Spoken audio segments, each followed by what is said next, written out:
What's up, everybody, and welcome to another episode of the Fitness Oracle.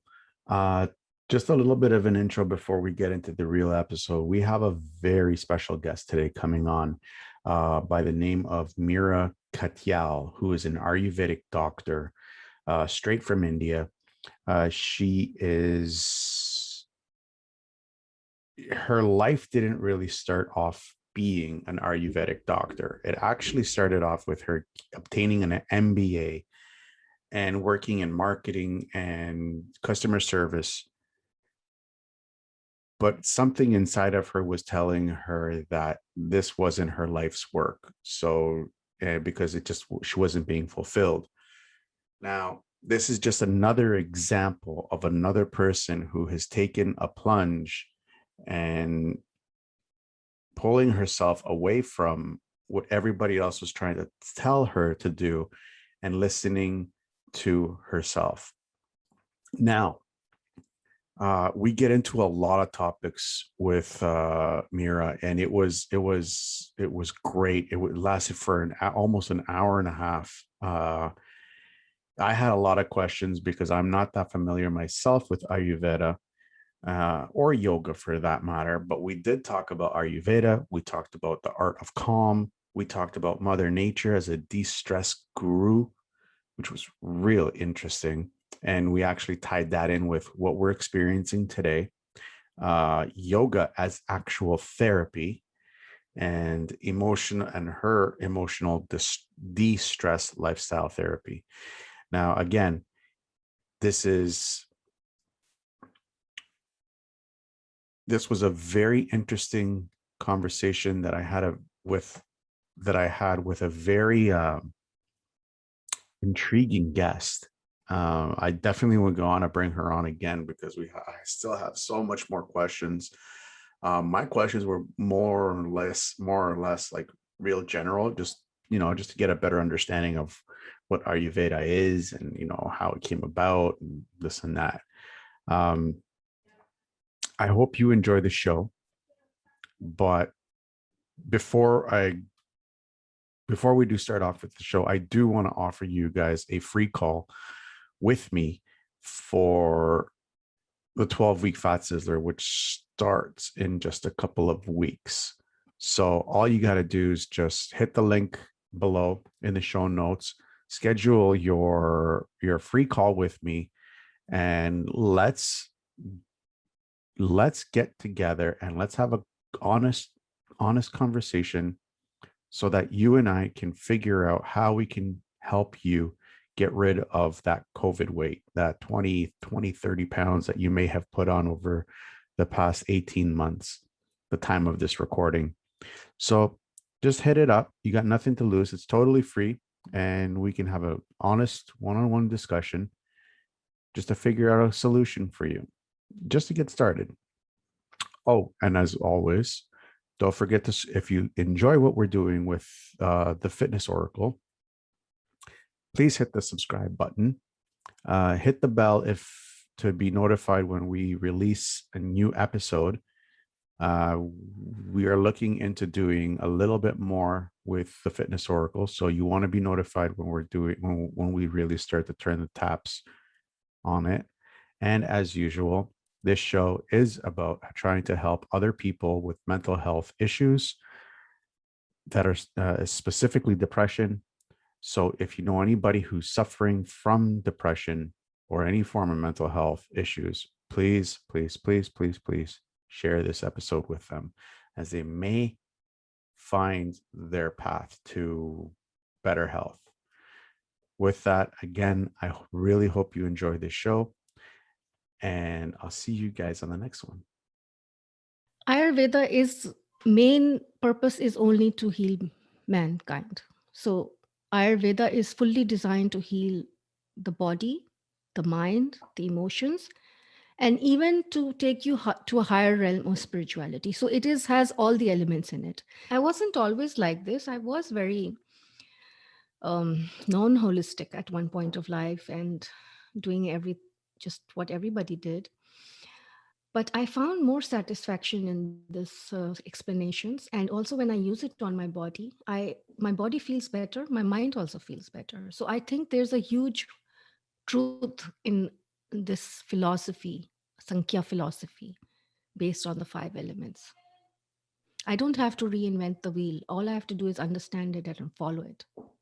Because the cycles know how to heal themselves. The five element cycles know how to behave themselves. Yeah, unless you poke them.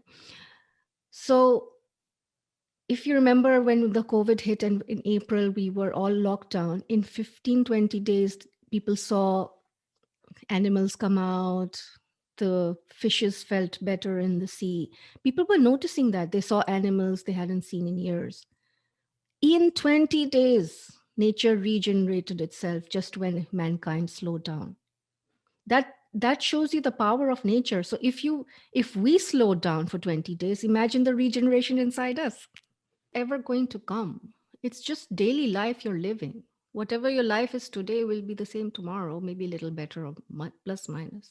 What when you're saying you're going for success, and you're going to be arrive somewhere, where do you think you're going to arrive?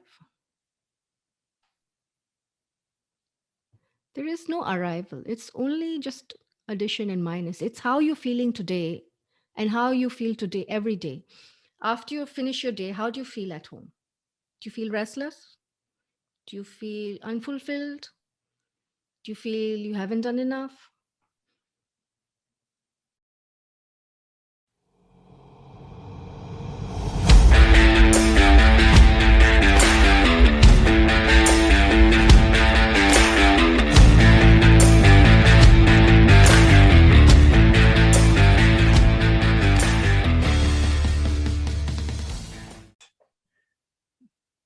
Welcome to the Fitness Oracle, where we have real conversations with real people just like you, with real stories just like yours. And this is one of their stories.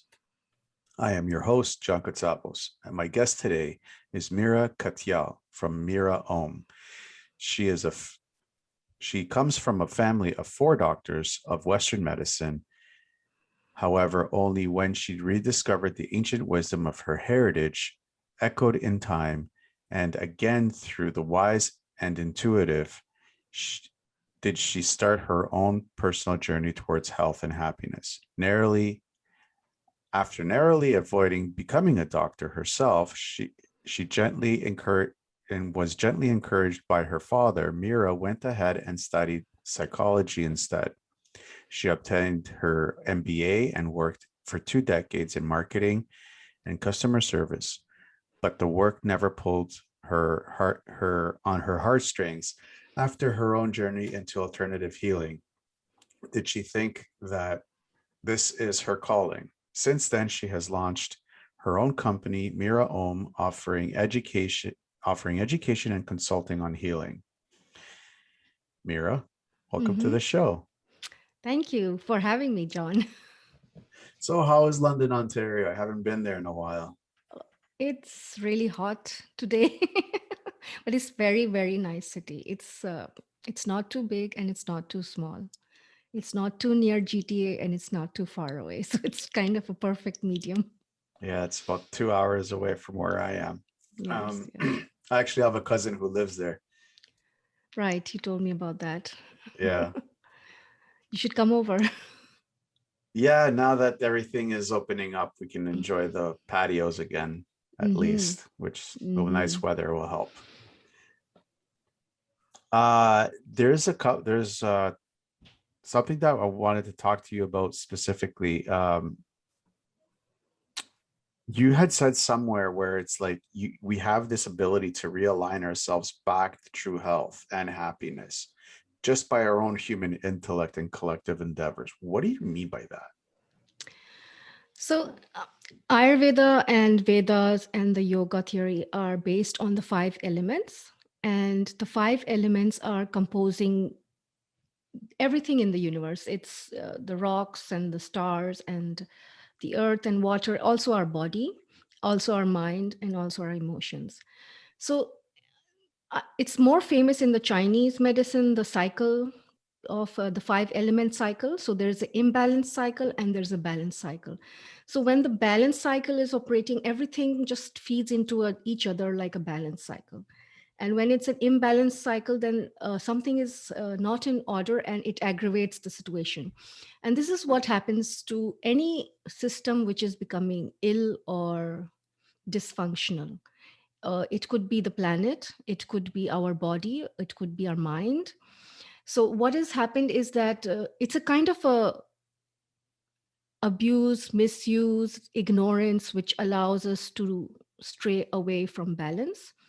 So it's only in this zone that you can stay balanced and healthy and happy. So if you move out of the zone, it's going to affect you negatively, one way or the other. So it's good to know, Ayurvedically speaking, that there is a sure shot balance zone. So if anybody wants to come back, it makes it easier for them just by understanding the five elements and how they operate and how to maintain the balance, the elemental cycle in balance. So if you are aware of this knowledge and the practices and the tools, then it's less of a struggle to maintain health. We're gonna get into Ayurveda.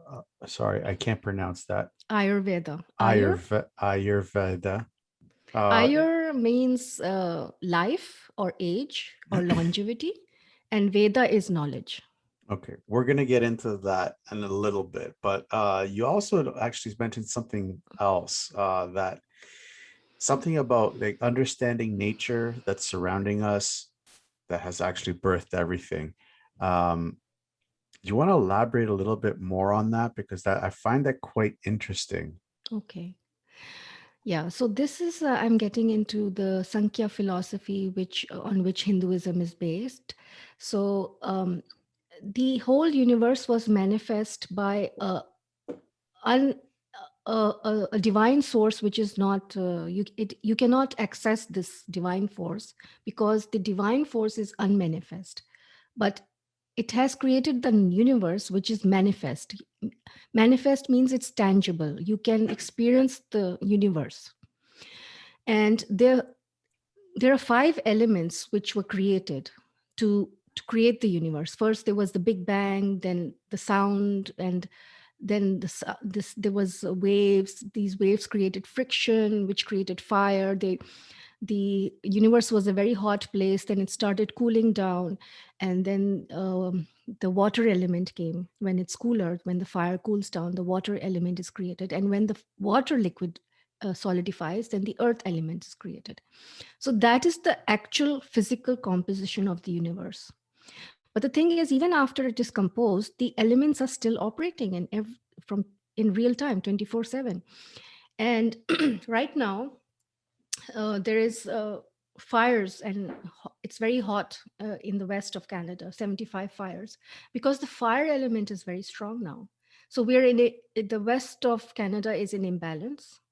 So we have excessive heat. So that's what I meant, that if we want to respect nature and we want to respect our body or respect our mind, we have to understand the five elements and we have to follow their order. Not We shouldn't do what we want. We should follow the wisdom of the five elements, and they should dictate our lifestyle as a individual person and as a collective society. What got you into this? I don't know because I think I was always curious intellectually from my childhood. But it's a lot of curiosity and a lot of looking for answers. If someone just gives me an answer, I tend to cross examine it, whether it's science or religion. I tend to look into it deeper, and only when I'm satisfied with the answer do I adopt it deeply and fully into my own life. I wasn't always like this. I was very non holistic at one point of life and doing just what everybody did. But I found more satisfaction in this explanations, and also when I use it on my body feels better, my mind also feels better. So I think there's a huge truth in this philosophy, Sankhya philosophy, based on the five elements. I don't have to reinvent the wheel. All I have to do is understand it and follow it. Interesting. So it's not like, because like, the reason why I ask is because you could have had such a lucrative job as a physician, especially in Canada. I would have And failed myself. yeah, and you kind of just pulled yourself out of that and just put yourself into something else. So one, that's like the scariest thing a human being can do. So that's why I asked, well, like, why would Why is it you? scary? I think it's mostly because of people having this concept of moving from something that is safe to something that is unsafe for themselves, Mm, unstable. Like going into business for on your yourself own. on your own is it's a hard thing, and you're taking a huge risk, and you It is have this. hard, and that's why it took me so long because I was always trying to play safe. That's why I was doing that job. But obviously, I wasn't moving anywhere. It was just, what do I say? Um, you jog on the same spot. That's what I was doing. And now, even though it's you, if you see in the worldly point of view of success, I'm not successful in my business or anything. It's just a new business. But I am very happy inside. And I feel very, very fulfilled. And just knowing this knowledge and practicing it, and anyone who uses the advice for their issues and they tell me that they feel better, that to me is so completing. I feel come whole when someone says, yeah, this worked for me, this helped me, I slept better, my stomach feels better, my emotions are better, I'm feeling happier. Hopefully it will grow, but even without the growth, I'm happy. That's growth right there. I mean, when you can start to feel happy about yourself and who you are and what you're doing, what you're putting out into the world, I mean, that's growth right there. um And I do want to acknowledge that just because my husband is doing well, it gives me the luxury of taking chances. So if I had to survive on my own, it would be much harder. oh yeah, that's a very big help. Now Ayurveda is one of the, I could easily say, one of the two most ancient forms of medicine that's out there. uh Correct. what exactly is it, and how does it apply to like modern day? Yeah, so it is one of the oldest medicines. I do not know of any other system older than Ayurveda, at least scriptures or anything that have been written down. I mean, wherever there was plants, people naturally found some uses for it, and natives and tribes. But to organize it properly in a theory and to have proper books on it, that was the first time I think done by Ayurveda, if I'm not mistaken.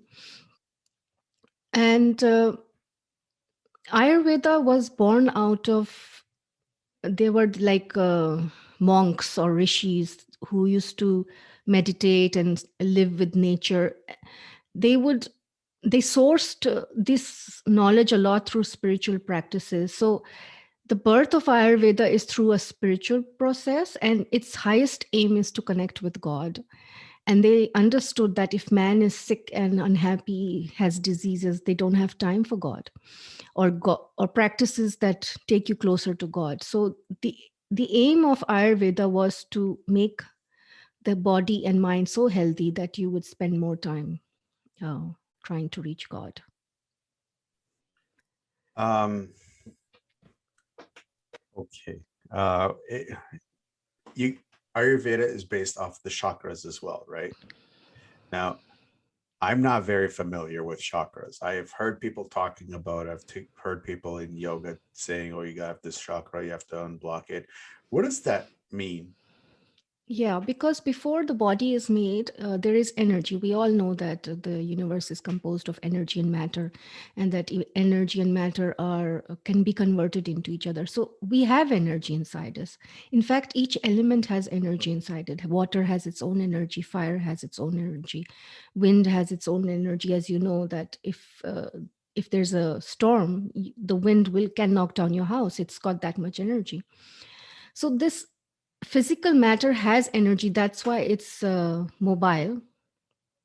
So the chakras are just vortexes. So I think the chakras are like a transponder kind of a thing, which communicates between the outer celestial energy and our inner energy.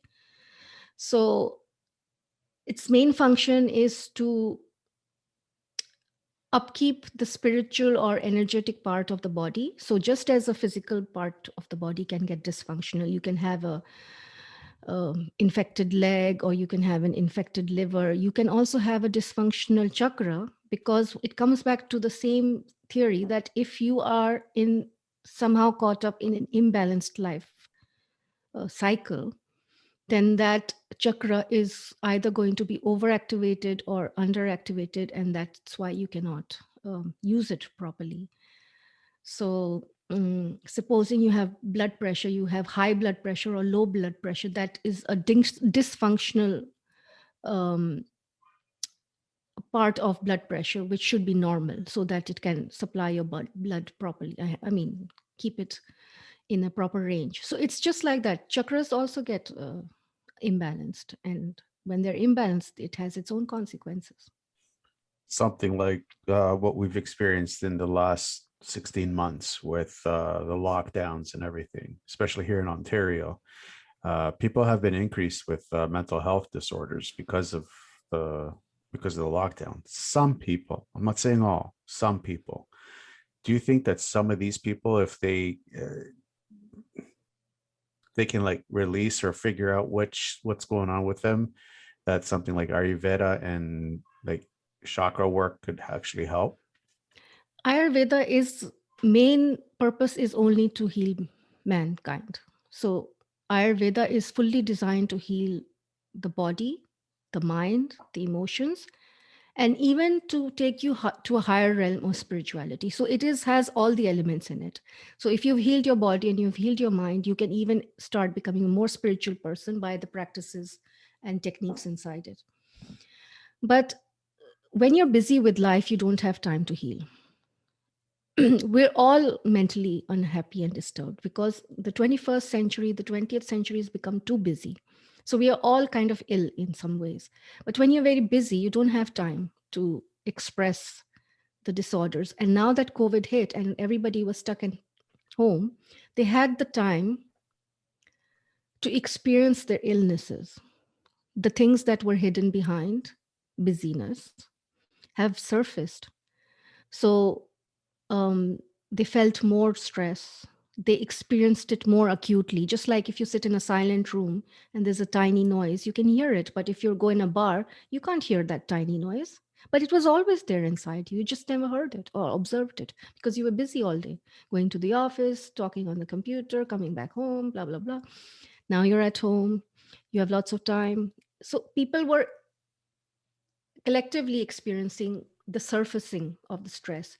And number two, because we are so busy, because before say 300 years ago, people would had a more relaxed lifestyle because there was no fast cars or internet. So by sundown there was you just went to your home, there was no electricity, you went to bed at 7 8 o'clock. So what, how can you disturb your mind if you're sleeping?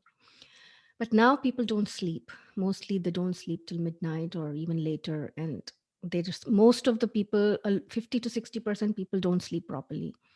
So that's a huge source of mental nourishment, proper sleep, proper unbroken sleep.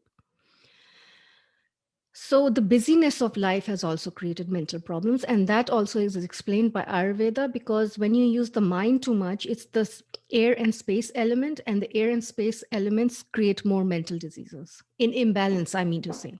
If it's imbalanced, it's more, it makes you creative. But if it's imbalanced, it creates a lot of mental and nervous disorders. So something like what we just experienced last with COVID and everything, you actually triggered a question inside of me that I was curious about, because I was it last year? I watched a podcast episode from on London Real, Sadhu Guru, and he was like, he was saying that this is kind of like a little bit of a reset for ourselves, and we should treat it as a reset, and that the earth itself can heal whatever is here. Yeah, that's true. Because the cycles know how to heal themselves. The five element cycles know how to behave themselves, yeah, unless you poke them. So, if you remember when the COVID hit and in April we were all locked down, in 15, 20 days, people saw animals come out, the fishes felt better in the sea. People were noticing that they saw animals they hadn't seen in years. In 20 days, nature regenerated itself just when mankind slowed down. That shows you the power of nature. So if we slowed down for 20 days, imagine the regeneration inside us. See, we don't have to do anything. We just have to allow the healing cycle to heal itself. All we have to do is disturb the healing cycle for sickness. Mhm. The whole universe is in imbalance. Nobody's running it except themselves. Interesting. Interesting. Does this where the art of calm come in? Yeah, the art of calm is simply to follow the wisdom of the five element cycles and to respect them and adhere to their principles, and you'll automatically go back to calm because universe is calm.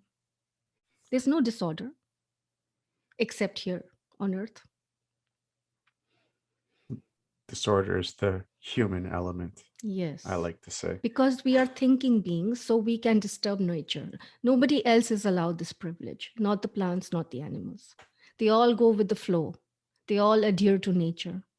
They know when to mate, they know to it's time for food, time to sleep, time to hibernate. It's all dictated by nature and they completely obey it. It's only humans who have the privilege to not obey nature. But the privilege comes with the downside that you have to face your consequences. We created this and we will suffer it. We are suffering from it. You keep talking about the balance of the five elements, because I did study a little bit of traditional Chinese medicine. Right.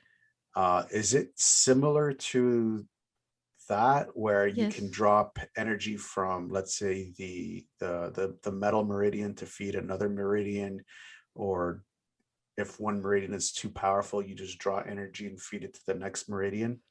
Yeah. So a lot of the acupuncture is based on blockages of energy in the meridians. So what they are doing is putting pressure or pins to release it. I think even qigong or something they do talk. The basic thing is they have these concepts of flow of energy, balanced flow of energy, imbalanced flow of energy, and blockages. So Ayurveda and the Chinese medicine share these concepts, but Ayurveda deals it in a slightly different way, and the Chinese medicine deals in with it in the same in a different way. But we are trying to restore the flow. Both the systems are trying to restore the natural flow through whatever means, movement, herbs, or heat, or cold, or lifestyle, whatever, or needles. But the idea is if you restore the flow, then the body is just a natural healing place, a healed place. It's a natural, that's how it originally was. Mhm. And you guys also use the herbs, because I know in traditional Chinese medicine they also use foods and taste. Yes, taste is a very big thing in Ayurveda. There are three pillars on which Ayurveda is based. The first pillar is diet and the stomach, which is actually nourishing the physical body. The second pillar is sleep, which is actually nourishing the mental and emotional body. And the third pillar is called brahmacharya, which is something like restraint and also um, discipline. And that is the route to God, the third pillar. So you fix the first pillar, the second pillar, and then when you get onto the third pillar, the culmination of the third pillar is your union with God, which is called yoga. Yoga means union. So you combine, you go back to God, and you don't feel separated. And when you go back to God, you don't do anything imbalanced because now you're part of God. Yeah. Yeah. So true in so many different ways. It's so true. Um, well, coming from a Greek Orthodox background, it just sounds like a lot of, we talk about a lot of same stuff. We just use different terms, which is, Exactly. Yes, it's the same old wine in different bottles. yes. Wine is wine, right? Right. Knowledge is knowledge. Yes. Knowledge is knowledge. Going back to the art of calm, I want to talk a little bit more about that. Um, when you're talking about the art of calm, it's like what you just said is the balance of, now is it the balance of the movement between one chakra to the other, or is it the balance of like from like one yoga? Does yoga come into play with this? Yes, yes.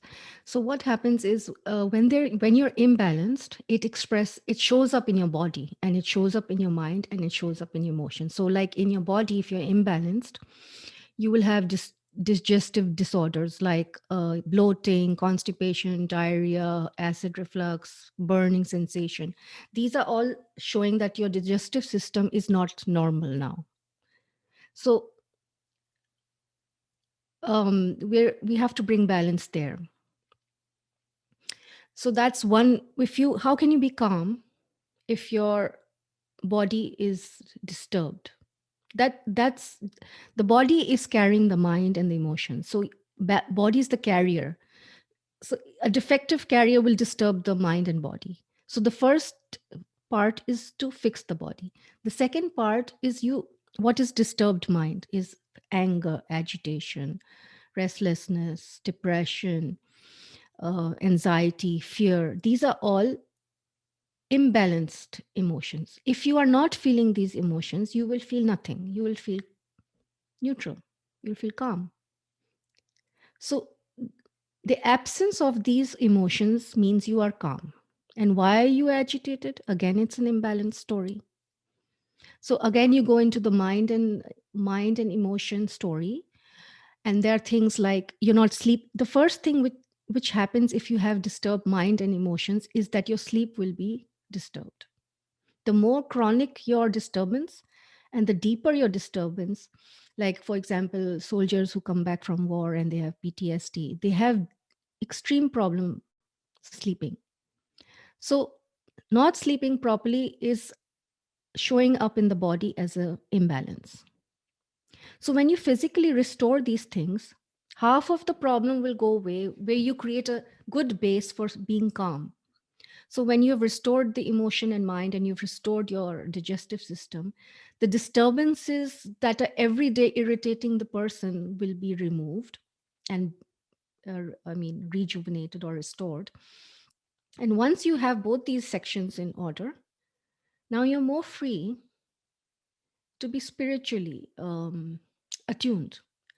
Or you don't wish to be, that's also okay. But at least you're not angry or agitated or second guessing yourself or saying, should I do this, should I do, you should be okay with who you are. And you don't need anyone else's validation. When you reach that state where you don't need validation from outside and you are perfectly happy with who you are, that is peace of mind. If someone tells me, oh, you have beautiful green hair, I won't believe them because I know I have black hair. So you have to reach that level of belief where whatever anybody says to you doesn't matter, because you know who you are. And you can only do that when it's true, it's a truth to you. It has to be true to you from the bottom of your heart that this is who you are. And then you don't want to change yourself. If you don't want to change yourself, you're calm and peaceful. See, why do we fight with other people? Because we are trying to make them like do something for us. You do this and then I will be happy, or you go up or you go down. But if I am calm, I don't want to change anybody because I am okay with who I am. So that's calmness. I don't want to change my husband. I don't want to change my neighbor. I don't want to change the minority. I don't want to change the refugees because it doesn't matter to me anymore who they are, because I'm okay with who I am. Right. So true. So true. You actually talked about body in imbalance. Now, this is something that I actually do used to do because post or pre pandemic, where Right. I used to do post rehab, and I used to find the imbalances, the physical imbalances. So post rehab after surgery or something? Well, after they finished with their physiotherapist, they would come to me. We would find what muscles have been turned off, Exactly.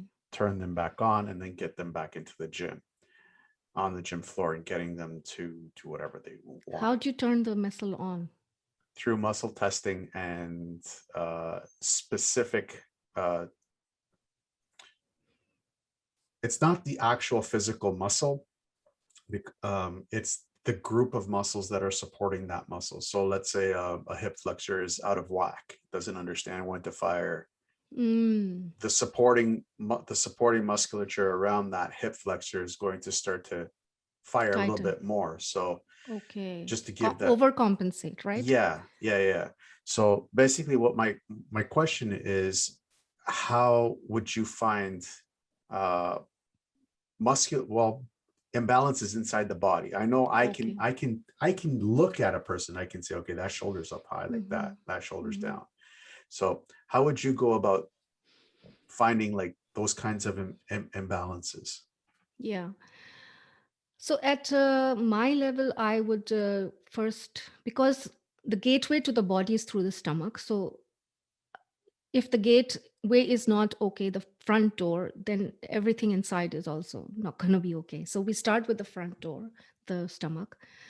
But if you go into advanced Ayurveda, they do work on the body and the muscles. They do panchkarma where they oil your body for 1 week, 2 week, 3 weeks, 4 weeks. They detox you with various oils. They massage your muscles. What they're doing is they're trying to coax the toxins out of your body by all those heavy duty massages. And they have special strokes and herbs and paste and oils and everything, medical oils. And they do that, and they even give you cleansing drinks. So it's working inside and outside. So after 2 3 weeks, the body starts flushing out things that it doesn't need, because the tightness is caused by toxins which have not been ejected from the body, or excessive movement where your muscles have become too tight, or you're not doing enough and your muscles are too loose. Well, there's a happy medium which everybody should be living in, which they don't. So then they're trying to reverse the problem. And after that, after if they flushed out all this physically by working on you, then they give you another regime which is called it's called tonification, where they now start rejuvenating you with nourishing stuff so that whatever was released is now replaced with. It's called ojas. Ojas is the biggest essence created in our body, which creates happiness and immunity within us. So they're trying to recreate that inside the body. But it's a very long process.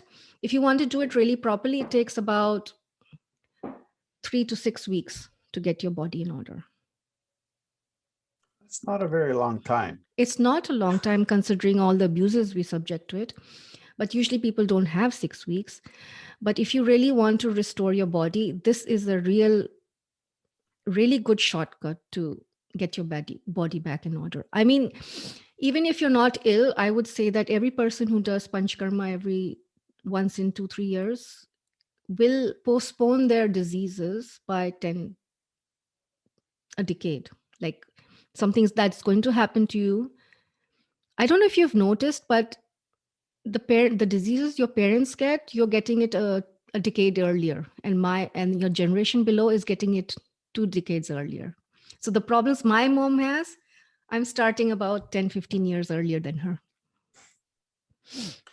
I really hope that doesn't happen because It is happening because we are not eating the foods provided by nature. We are eating more processed food, so and yeah. shortcuts, and that is not what the body wants.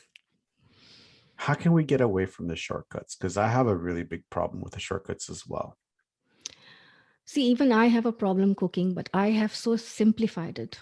You can just know what are the, say, 10 best things that will truly nourish your body and create 5, 6 very simple, easy recipes. And if you 70 to 80% or 90% eat this food, it will really support your body, even in this new jet age. And you sometimes splurge, which is fine. But if you really keep these as your staples, I think you will be taking a chunk out of the imbalance, a huge chunk. Yeah. So I'll give you an example. Chicken. okay, chicken. Chicken is a staple for around the world. Everybody's got some Right, form of right. chicken dish, but chicken here in North America doesn't taste like chicken because it's not chicken.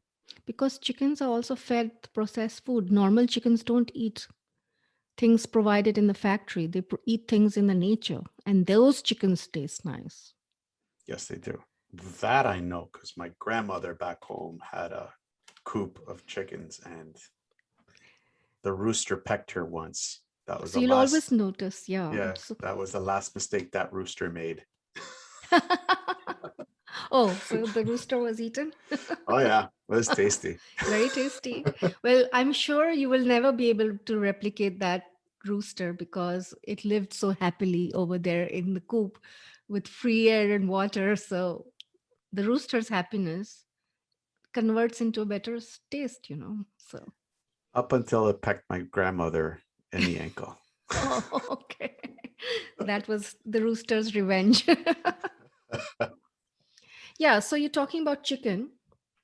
In Ayurveda, they like, they are actually vegetarian. They promote vegetarianism.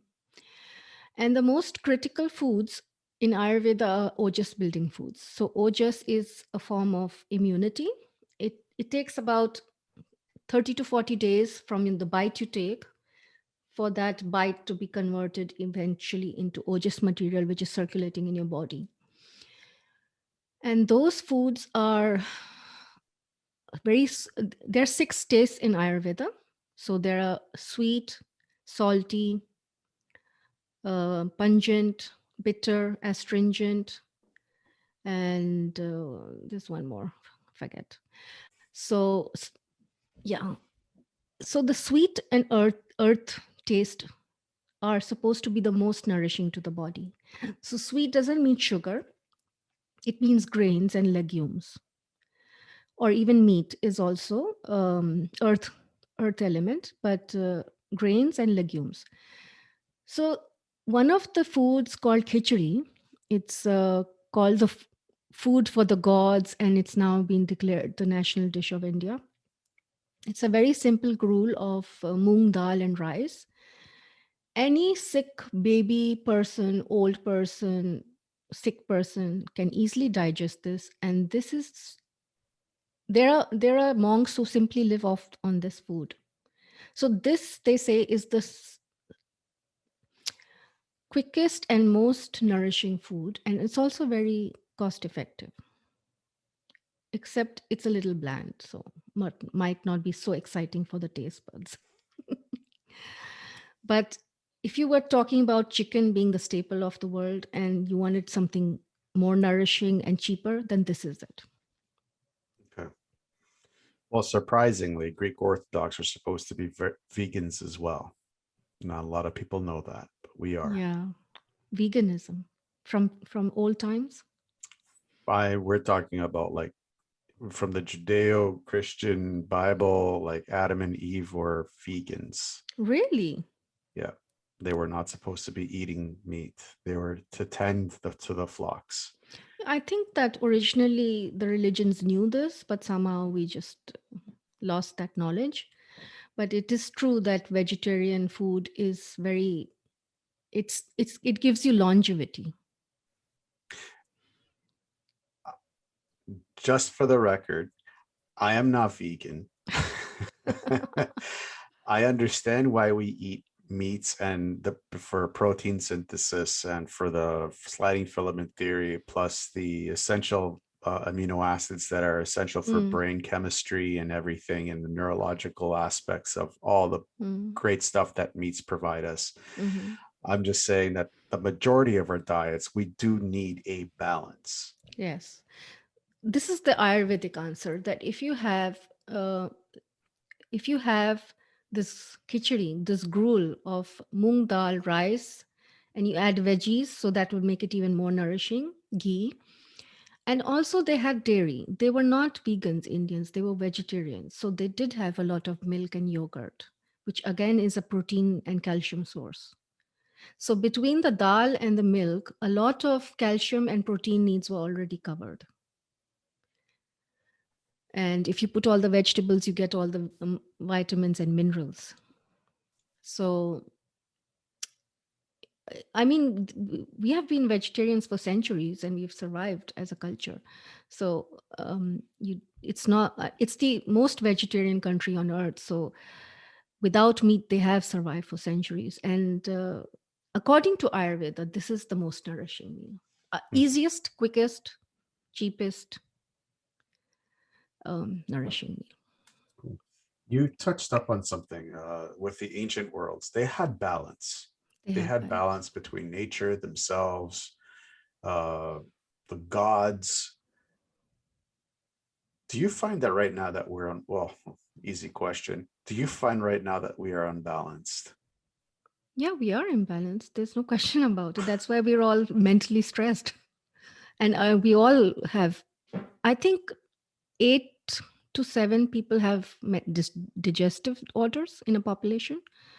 And if you would take a statistical analysis, 1 out of 2 for sure will say they're stressed. So these both things, according to Ayurveda, are a sign of imbalance. Stress, mental stress, and digestive order, a sign of imbalance. So if you were to use stress in the proper way, when you want to do a job, you would go and do it. Like, you want to fight a battle, you would fight it or hunt and come back. That's a stressful situation, but when you come back, you would be relaxed after that.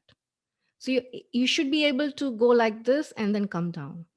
But permanent chronic stress is you go up and you're stuck there. You're not coming down.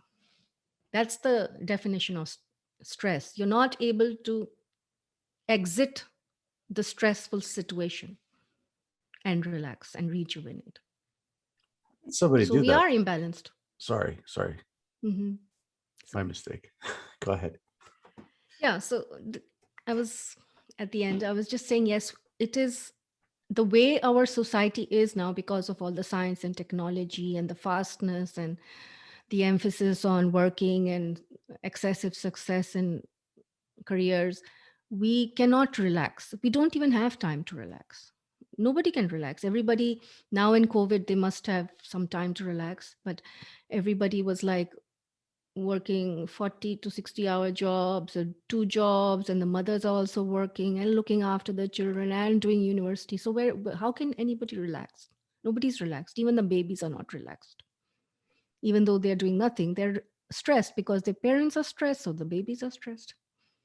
But if you see some old films, you'll see the African mothers going into the farm with their babies tied up, and they're singing, and they're also sewing they're working in the field.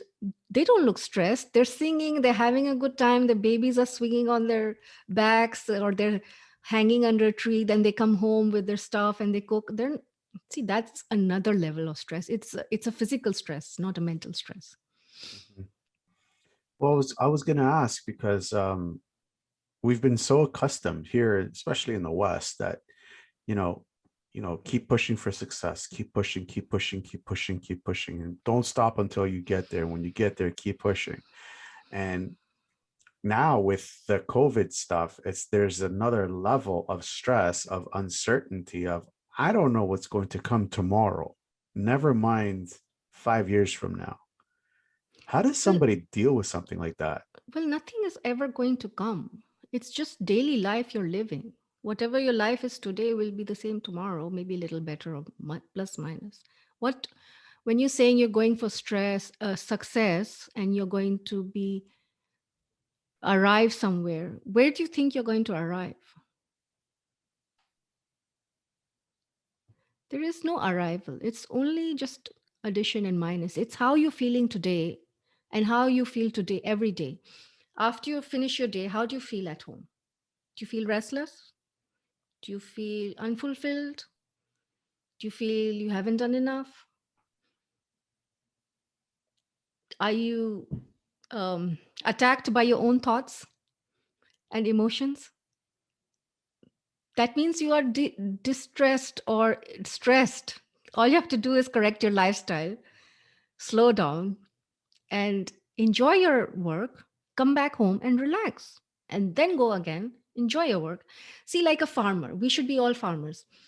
What is the farmer going to achieve? Nothing. He's just going to get another bag of crops. That's all. So he just enjoys working the day, comes back home, relaxes home, then goes again next day because again the field needs him.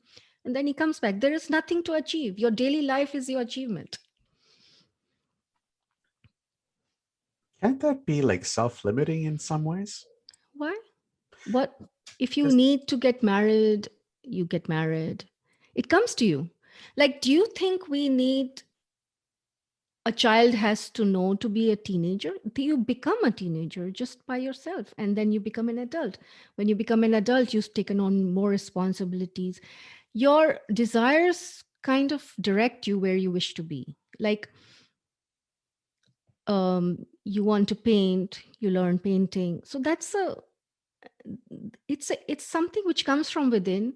You take up that opportunity and you flower with it. It's not limiting. It's just that you're not thinking too much about the future or trying to be somewhere. It's actually called trying to be present in the moment. What does being present in the moment means? It's that whatever you need is inside you right now. You listen to your body, you listen to your mind, you listen to your desires, and you treat them in that time chunk of time, and then you go. It's like a ball. Ball needs to rest when it's not moving. So we need to come back to a state of rest. You go and come back, but we always going, you're not coming back to a state of rest, mentally, physically, emotionally. do you think that Mother Nature has a tendency of seeing this and forcing that rest on us? Yes, I feel that. Because Mother Nature is always trying to come back into balance. So that's the way she's designed. So either we become into balance or we become diseased and self-destruct. So they're only in Ayurveda there are three gunas. I'll explain to you. So there are three states of being. So they're called Rajasic, Tamasic, and Sattvic. So Rajasic is outward and it's exciting. It's like motion. So that it creates passion with you. So if you don't have any passion within you, won't do anything. You won't get up, you won't be ambitious, you won't want to go and experience the world. The other is tamasic is heavy, inward, and it's the body, the earth elements, the matter is actually more tamasic, but it's also constricting. So if you compact earth, it will go thicker and thicker. So it's like that, but they're opposing forces, so they balance each other. Rajasic and tamasic are interacting, but they both create uh, imbalance and diseases at the end of the day. So if you're too much rajasic or you're too much tamasic, the end point is the same, that it ends up in imbalance and disorder and disease. In between these two is sattvic guna, which is balance. Its name also is balance, and it's light, and it creates happiness. It's designed through restraint. So if you are excessively tamasic or rajasic, you cannot be sattvic. So it's in the sattvic plane that balance exists. It doesn't disturb the body or the mind. You feel happy there. So there are sattvic recipes, there's sattvic food, there's sattvic habits. So we are taught that in Ayurveda. So if you practice a sattvic lifestyle, that is the shortest cut to happiness and health. It's not easy to do it, it's very hard. You need a lot of discipline and restraint.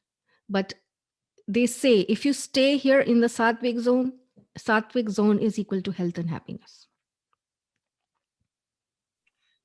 What's the first step for somebody to get involved with something like that? Because it does sound simple, yet it's very difficult to do.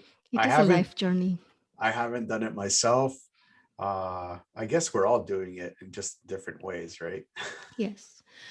Well, let's put it simply like this, that Ayurveda is the art of correcting imbalance. So, what is, you can start from your stomach or body, you can start with your mind or lack of peace or distress or disturbed sleep, or you can start with both. But because we are composed of the body and mind, these two things have to be brought in balance somehow to restore some sort of calmness within you. For the layman, I'm not talking about advanced spiritual beings who don't who are not bothered about their body discomforts.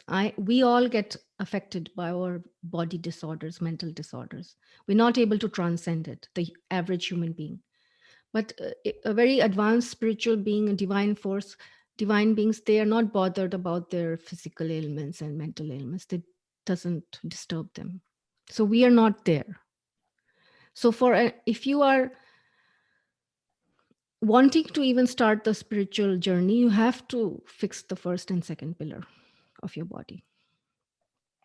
And that's where I start. I start with either the sleep disorder or the stomach disorder or both. Interesting. I want to touch up on both of those because those two are very, very interesting. Um, Modern research has actually shown that the connection between the health of your gut will dictate the health of your mindset Right. And vice versa. and vice versa. But also, your circadian rhythm will Hmm. also dictate on whether or not you're going to have a very good day or bad day. So That's true. I want to get your thoughts on that kind of on that stuff, On the circadian rhythm. on the circadian rhythm and the connection between, because the gut is actually connected directly to the mind through the nervous system. So if you have bacteria that is missing in your gut, it will directly affect your thought processes. So the circadian rhythm is the rhythm of nature. So there is a rhythm in nature. Nature is always moving in a circle. Like the solar system moves around the sun, the earth rotates around its axis, the moon comes up in the night and goes um, uh, then the sun rises in the morning. There's a rhythm. There's a rhythm to this year. There's seasons. Then summer will come, then winter will come. Then so this is the rhythm. And if you notice, all the animals work with the rhythm.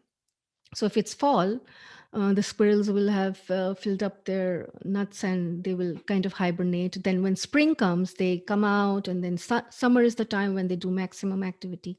This is the rhythm which scientists call the circadian rhythm, but Ayurveda calls this the rhythm of the five elements. So when the sun is there, daytime, that's the fire element. And the parents of the five elements is water and uh, fire, the sun and the moon. These are the parents. So the fire and moon, they have to be in balance. the male and female principle, the fire and water. So when you are listening to your body and you're in rhythm, so you start bringing back balance. So you're right. The everything, there's a rhythm to the blood flow. There's a rhythm. You eat 3 times a day, then you poop. So this is a rhythm. So anybody who's not following the rhythm, or the rhythm is disturbed, for example, constipation is a disturbed rhythm. Diarrhea is also a disturbed rhythm. High blood pressure is a disturbed rhythm. Unable to sleep in the night is a disturbed rhythm. So when you have any kind of digestive imbalances like bloating, acid reflux, this is showing that the imbalance has started and your rhythm is getting disturbed. That's why Ayurveda starts through the stomach, because that's one of the pillars. And if your first pillar is disturbed, your rhythms inside the body are getting disturbed. Very cool. I totally agree with it. Like, um, I can get into the science stuff with the circadian rhythm and the reason why we call it the golden hour, 3 a.m. and everything, but we won't get in there. What got you into yoga? Because I've had like some very interesting stories and why people got into yoga. I wanna get your story. Well, I told you I wasn't very spiritual before, and I had no idea about yoga before. I was moving from India to Canada, and I was trying to prepare myself to come to this country. And I asked my friend who had stayed in Canada, how can I prepare myself professionally for this country and do better? She said, oh, people love yoga there. You should do a yoga course. I'm not very athletic or very physical in nature. So, of all the exercises, I actually like yoga because it's a bit gentle compared to, say, jogging or gym. And I said, okay. I mean, there was a very nice retreat or yoga school I found, a 1 month for 30 days. But I had no interest in yoga other than to maybe professionally set myself up here. At that time, I had no interest. And I also didn't know the power of yoga at that time. So I was actually shocked when I went there and I learned about Vedas and all the scriptures. And I didn't know yoga was so deep. I thought it was just an exercise. I didn't know it was a philosophy of life. So I was kind of tricked into doing yoga by my desire to settle here.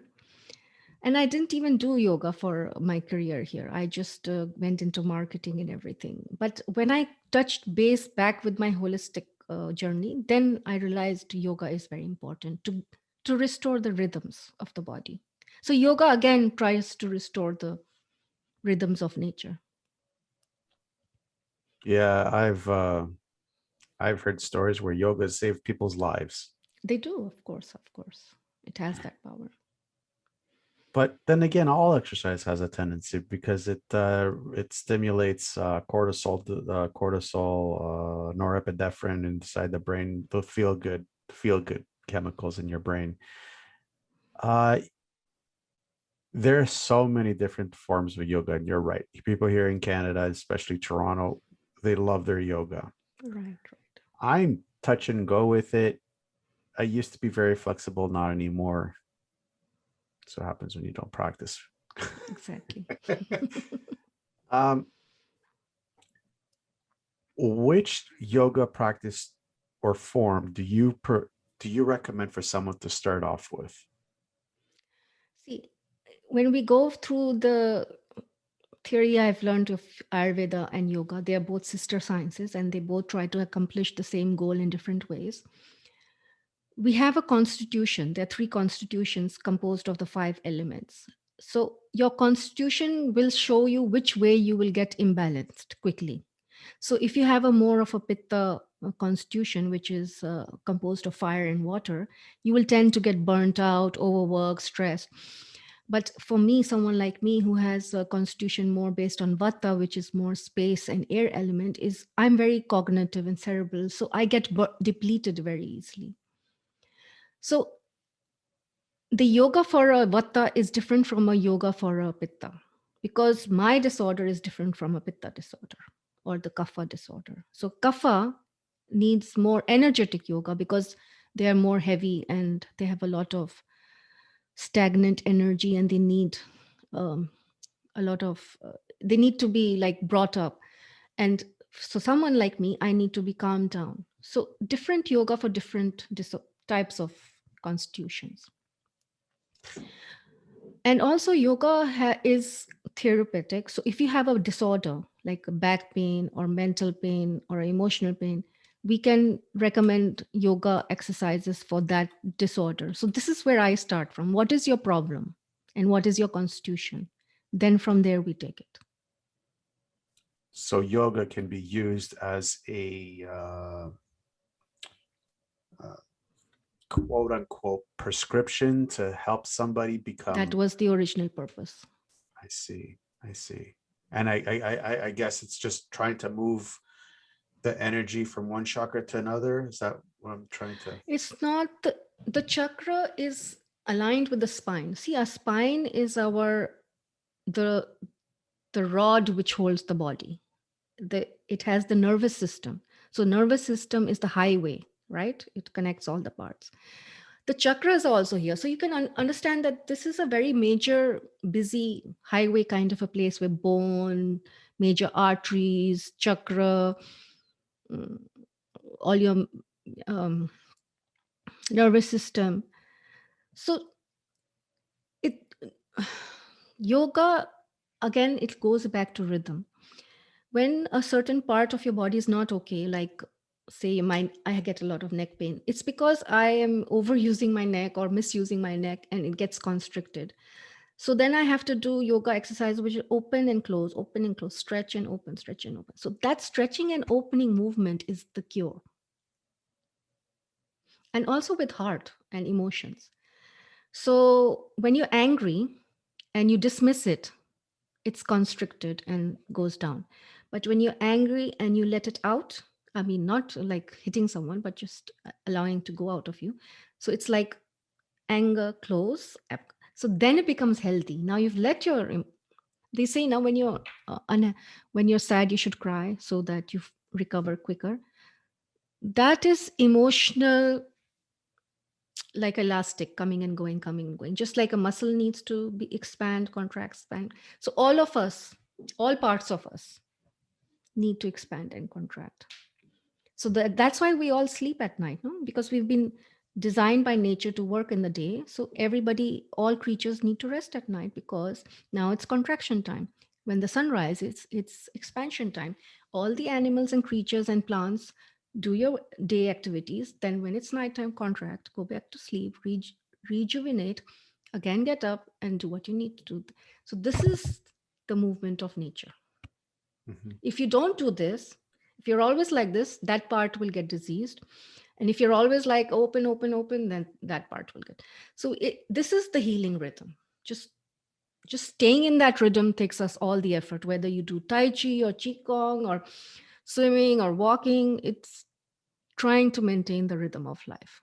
Mhm. And is that the whole concept behind emotional distress lifestyle therapy? Yes. I use Ayurveda, Reiki. Um,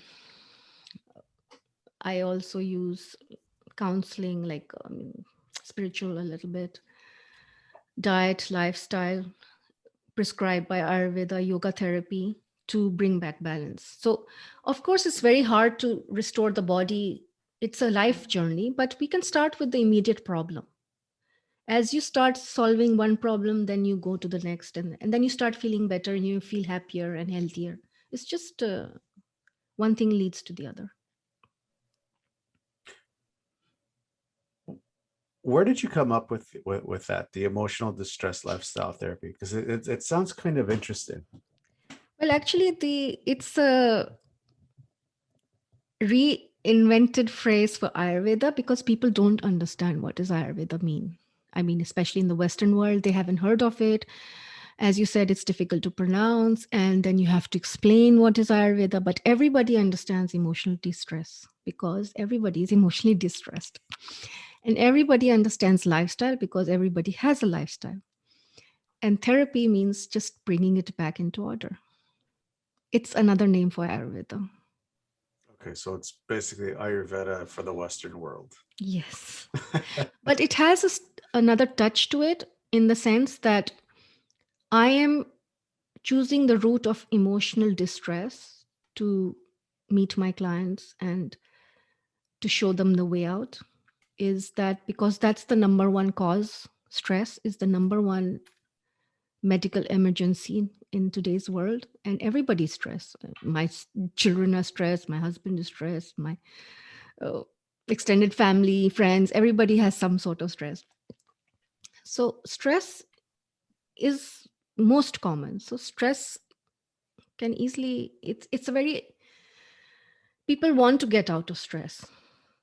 Everybody wants to feel happier and healthier and calmer, and they want to feel better with who they are, and it's very doable. It's not difficult. If you really did what I said, within 4 to 6 weeks you'll start feeling better with yourself as a person. Yeah, I think there was back in early 2000 they came out with this another study that human beings have never been more stressed in their lives. Like before, they would go be chased by lions, tigers, whatever. They come back, let go of the stress. But now it's like you're constantly in that Exactly. fight and flight mode. I just saw a YouTube in which this guy is talking to some hunters in Africa through a interpreter, and he was asking them about their world and how they are and what he says. Yeah, the buffaloes are there and the lions are there, and when when they do this, these people, they do this, they disturb the buffaloes and they don't come, and then we can't hunt them. So that annoys them. They don't like it when they disturb the habitat and they can't hunt. And he says, what makes you happy? And he says, when we have water and buffalo meat, we feel happy. And he says, what happens when you see a pretty girl? And he didn't understand what he meant. He didn't comprehend what he was trying to ask. For and the whole YouTube, they were talking about meat and water and supplies of animals, and how to make sure the animal doesn't run away when you're trying to attack it. That's the whole conversation of the video, because that was their whole world. And then they're not scared because they come back and they were resting on the rock, feeling happy. So that's how they were, that they would do their stuff, come back, and just mingle with nature. Is there a way for something like that to happen in modern day world? Yes. COVID gave us a glimpse. So if we can restore our stressed way of operating in society and reduce some of the overworking elements and busyness in our society, then I think a lot of people were also very happy in COVID. They said for the first time they talked a lot to the family and they caught up on a lot of things they had put aside, all the hobbies they had put aside for years, and some of them cleaned their houses, and they talked to people they've never talked to before. So a lot of people felt happy also. Yeah, yeah, yeah. That I agree with you. I agree with you. I think COVID, while as destructive as it was, that it really gave us a new lens to look at our lives. And it forced us, like before, if you would have said to corporations like Google that your staff should work from home, they would have, everybody would have laughed at this idea and not run trains and planes and metro train buses every day. They would have said the economy will stop, but it didn't stop. Everybody was, I mean, a lot of people did lose their jobs, but because thanks to the internet, a lot of stuff was still going on and people were still working, and they could use the time that was used in commuting to be at home and enjoy more family time. Unless um, if you've not been able, the biggest problem is they were not able to have this work home separation. Because of internet, people don't stop working at a designated time, so they keep sending emails. And so this is the thing: if government strictly said that after work hours, nobody is going to disturb family time or personal time, then we can restore order in a harmonious way and go back to what nature wants us, that you're still functioning as a society, we are still within our homes, we are still contributing even in an advanced technological manner, but we're still going back to nature, because this is where we need a little bit help from the government. Is they would say that nobody can work during lunch hour. No, it should be a crime to send any email or text during the lunch hour. They should, like in school, you have these lunch times and the children have to go out. It there should be a law that between 12 and 1, nobody can disturb anybody. So then automatically, if you want to have meetings, you'll have it before 12 or after 1. And the other thing they should say is that after 5 o'clock or 4:30, 5:30, whatever, there can be no communication unless you actually are dying or something like that. So that way, people will not have to, they will use their time to rest and rejuvenate, cook, talk to their family, go for yoga, have a walk in nature, sleep on time, get up rejuvenated. So they're not thinking about their work. So this will help society to live in a more harmonious manner, because if we can do it at an individual level, but if your job doesn't allow it, how can you practice it? Yeah. I know So back home they have specific rules. You work from 6 a.m. to about 11 o'clock in the morning. You have the afternoon off and you come back at 2 o'clock to exactly. from 2 till 6, 7 o'clock, and then Yeah. you're done. So, and it's still working fine in the country. See, if everybody does it, it works. If one or two people do it, it doesn't work.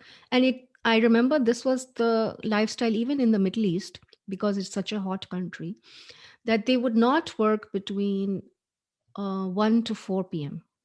because it was so hot. And they would work, the office would start at, say, 9 to 1, and then you go back to the office between 4 to 7.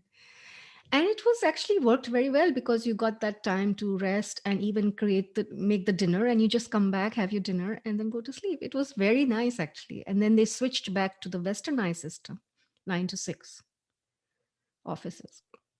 That's what So they're trying to do back home. Go ahead. Sorry.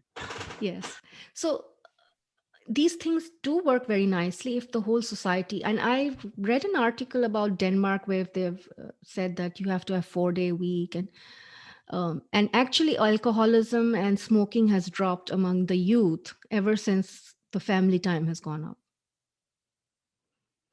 Nationally it has dropped down. That's also another interesting point, because also back home in Greece, alcoholism isn't that high. See, because they spend time with the family. Alcohol is a substitute for emotions or love or togetherness. I mean, you have a wine with your family, that's different, but alcoholism is like a emptiness you're filling. It's funny. The reason why I'm laughing is because my grandmother, my grandmother, my mom's mom, she used to work in the fields in the village. She used to pound back an entire bottle of wine like there was nothing, and But she was perfectly fine. exactly, because she was working in the field, which is like Mother Nature. You're just engaged with Mother Nature, and nature is so healing. Like when you have direct contact with nature, it has its own power on you. Yeah. Well, we're coming up close to the end of the show. Yes. And these are the 6 or 7 questions that I ask all my guests. And I would like to get your point of view on these questions, on these topics. With the increase in people suffering from depression from the constant lockdowns, open ups, lockdowns, reopens, what would the one thing that you could tell them to keep their hopes up? So the disturbance is from the opening and closing, or is it from insecurity? From the insecurity of we don't know what's happening. For insecurity, the biggest antidote is trust in the universe and God, because God never fails, spiritually speaking. I'm not interested in religions because they're very controlled. I am talking about your direct communication with God, which is healthier. And when you experience the power of your prayers and they're answered, you develop a relationship with God, which you know is unfailing. And that faith sustains you. Very cool. Very powerful. Very powerful. Where do you see Mira Om in the next 5 years? Well, I hope to be teaching a professional course in Ayurveda and yoga and all these things that I talk about systematically. Very good. How about you personally? Where do you see yourself in the next 5 years? I hope I am. It's very easy to talk about all this, but it's very hard to practice it. And I myself also and am able to. I give in to my temptations. Sometimes I don't sleep on time and things like that. So I hope that after 5 years, I'm at a place where I don't need to fight myself, and I'm just like flowing. I'm trying to get back to the flow. I know the right answers, but doing is very different from knowing. You have to practice it every day, and it is hard work. It's like practicing for a marathon. You have to go for practice every single day. Otherwise, you won't be able to sustain it, the race. Yep. So I hope I'm more successful in the personal race, that I am more grounded in my habits. I am deeper in my practices. And once that is there, then it again, it's just the rhythm within you. You're trying to strengthen this source within yourself through these practices. And then the source takes care of me. This is what I'm trying to say. So I wish to strengthen the source within me so that the source takes care of me. Very cool. Very cool. If you could pick up the phone right now and call yourself at 20 years old, what would you tell yourself?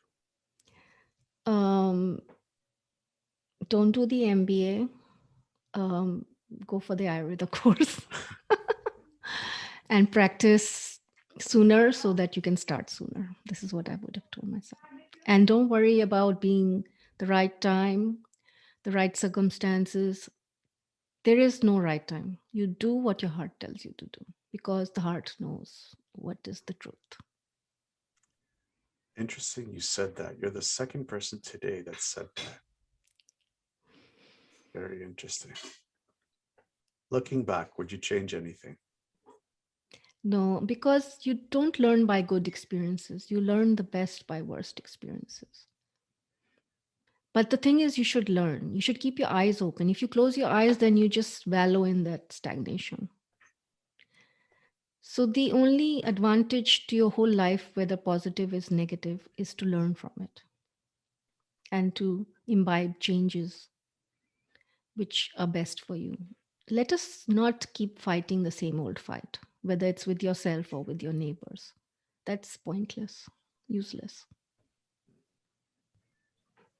What scares you? Pain, lingering pain, not a short pain. I don't mind injections, or I'm scared of um, a long, painful death. I would prefer short, quick one.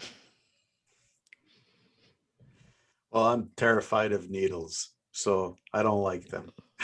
Nobody likes them, but I prefer needles to COVID, is what I'm trying to say. COVID, you'll stay in the hospital for 10 days. I would prefer a needle to that. Okay. Where can people find more about you? So they can go to my website, www.miraom.com, Miraom. I put everything there. I have a podcast if they would like to just listen more about healing. I take up topics here and there. Sometimes I write a blog trying to explain the stuff I know. So these are the two places they can learn, and they can reach me through my website. Cool. I will post all your links in the show notes below, so everybody has easy access to your content and to you and to you yourself. Any final thoughts? Well, one of the pillars of the father of Ayurveda, Chakra, who wrote the scriptures of Ayurveda, he said the mind and the body is the abode of diseases or health. It's the abode, it's the home. So either you will have disease or health. There's only two choices. And there is a cause for anything. Whether you have health or disease, there is a cause. So look at the cause and choose wisely. Mira, thank you so much for coming on the show. I appreciate all the hard work as a healer that you do for people to bring them back into proper alignment. I myself I've known about Ayurveda since 2009, and I've always been curious about it, but never really dug deep in it. So this podcast was really, really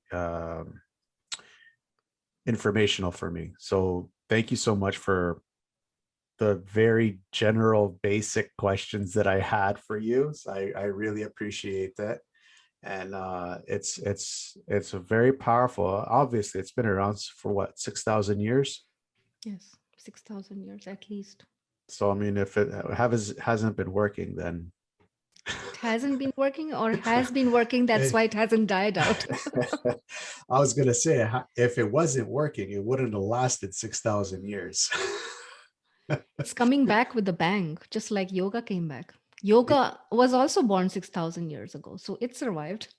Yeah, yeah, Mhm, yeah. mhm. They're sister So sciences. I really do appreciate people like you bringing back ancient forms of healing, because we Thank you. knew something back then that we lost today. Yes, very And true. it's very important for us to bring back our roots. So I appreciate you for doing that and for helping all these people. Thank you for having me. I enjoyed it. I especially love it when you ask me questions which are so basic that I'm forced to go to the very root to explain it. It's you forget how you forget when you advanced in Ayurveda what the basic questions are. So it's nice. It refreshes everybody, and um, I would say Ayurveda is a gift from nature. So if you want to go back to nature, this is the way. Very good. Very good. Going through hard times is just a test. What you need to know is that when you get out of whatever you're going through, you will be stronger than ever before, and you don't need to go through it alone. Always know that you are not alone. Stay tuned for more real people with amazing stories that are just like yours. Until then, to everyone out there listening, I wish you a good morning, good afternoon, or a good night wherever you may be in this crazy world.